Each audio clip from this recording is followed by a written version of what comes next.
میری شادی کے 5 سال بعد اللہ تعالیٰ نے مجھے اولاد سے نوازا تھا۔ میری پہلی اولاد بیٹی پیدا ہوئی تھی اور اس کے بعد میری 3 بیٹیاں اور پیدا ہوئی تھی۔ میری چاروں بیٹیوں کے ماتھے پر ایک معمولی سا نشان تھا۔ حیرت کی بات یہ تھی کہ ہر بیٹی کے ماتھے پر وہ نشان ایک جیسا تھا۔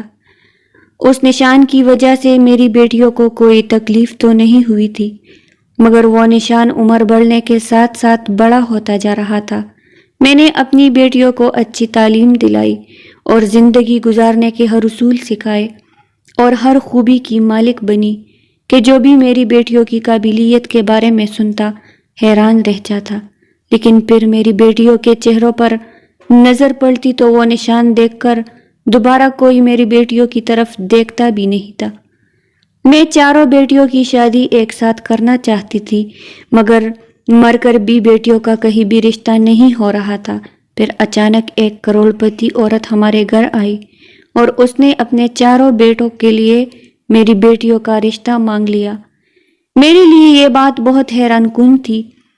اس عورت نے مجھے بتایا کہ اس کو ایسی لڑکیاں چاہیے تھی جو بہت ہی قابل اور پڑھی لکھی ہو اور ان میں حسن اخلاق کی کوئی کمی نہ ہو، جبکہ شکل و صورت کی اس عورت کو یا ان کے بیٹوں کو کوئی پرواہ نہیں تھی، اور چونکہ اس نے بہت سے لوگوں کو ایسا رشتہ ڈھونڈنے کو بولا تھا تو کسی نے اس عورت کو میری بیٹیوں کے بارے میں بتایا تھا، اور اس عورت کے بقول میری بیٹیاں بالکل ویسی ہی تھی جیسی بہویں وہ عورت چاہتی تھی۔ اس عورت نے میری بیٹیوں کو بھی بہت پیار کیا تھا۔ اس کے چاروں بیٹے بہت قابل اور شریف لڑکے تھے۔ پھر تھوڑی بہت چھان بین کے بعد میں نے اس عورت کو ہاں کہہ دی۔ اب میری خوشی کا کوئی ٹھکانہ نہیں تھا۔ میں نے شکرانے کے نوافل ادا کیے۔ پھر چند ماہ میں ہی میری بیٹیاں قرآن کے سائے میں اپنے سسرال کو رخصت ہو گئی۔ میری بیٹیوں کی شادی بہت دھوم دھام سے ہوئی تھی۔ میری بیٹیوں کی ساس نے شادی میں کوئی بھی کمی نہیں چھوڑی تھی۔ شادی کے بعد میری بیٹیاں اپنے گھروں میں بہت خوش تھی، مگر 1 ماہ بعد میری بڑی بیٹی فوت ہو گئی۔ میری بیٹی کے شوہر نے بتایا کہ اچانک نیچے گرنے کی وجہ سے میری بڑی بیٹی کے سر پر چوٹ لگی تھی اور وہ فوت ہو گئی، مگر حیرت کی بات یہ تھی کہ دوسرے مہینے میری دوسری بیٹی بھی فوت ہو گئی۔ اس بار مجھے ان لوگوں پر شک ہو گیا۔ میں رہنے کے لیے اپنی بیٹی کے گھر چلی گئی، مگر اس رات بیٹی کو دیکھ کر میرا کلیجہ پھٹ گیا، کیونکہ میرا نام رابعہ ہے۔ میرا تعلق اچھے کھاتے پیتے گھرانے سے تھا۔ ہم 2 بہنیں تھیں اور ہمارا ایک ہی بھائی تھا۔ میرے والد بینک میں مینیجر تھے۔ ہمارا بہت خوشحال گھرانہ تھا۔ میرے والدین نے ہمیں بہت لاڈ پیار سے پالا تھا۔ میں BA کی طالب علم تھی جب میرا پہلا رشتہ آیا۔ وہ میری یونیورسٹی کے پروفیسر تھے اور ہمیں پڑھاتے تھے۔ پروفیسر اویس کا میرے لیے اچانک سے رشتہ بھیجنا میرے لیے بہت ہی پریشان کن تھا۔ مجھے لگا تھا کہ کہیں میرے والد مجھے غلط سمجھ نہ لے، مگر میرے ابو ایسے خیالات کے مالک نہیں تھے۔ انہوں نے مجھے کچھ بھی نہیں کہا تھا، مگر اس رشتے سے انہوں نے انکار کر دیا تھا۔ پروفیسر کے والدین چپ چاپ واپس چلے گئے، مگر شاید پروفیسر اویس کو میرے والدین کا انکار کرنا اچھا نہیں لگا تھا۔ جب ہی کچھ دنوں کے بعد پروفیسر کے والدین پھر سے ہمارے گھر آ گئے۔ اس بار پروفیسر کے والدین نے منت کی کہ ہمیں رشتہ ہر حال میں چاہیے۔ ایک اچھی بات یہ تھی کہ پروفیسر اویس کے دل میں چاہے جو بھی تھا، انہوں نے کبھی بھی مجھ سے ایسی کوئی بات کرنے کی کوشش نہیں کی تھی اور نہ ہی میری طرف ایسی نظر سے دیکھا تھا، اور یہی بات میں نے اپنے والدین کو بھی بتائی تھی تاکہ وہ مجھ پر شک نہ کرے۔ میرے ابو اس بار بھی انکار کرنا چاہتے تھے، مگر والدہ نے ابو کو چپ کروایا اور پروفیسر کے والدین سے سوچنے کا وقت لیا۔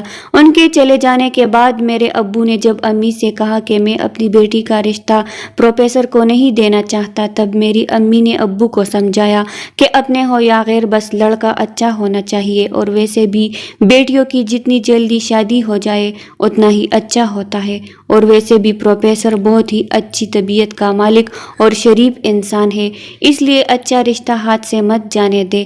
میری والدہ کے بہت سمجھانے کے بعد میرے والد نے پروفیسر اویس کا رشتہ قبول کر لیا اور چٹ منگنی پٹ بیاہ کے تحت میری شادی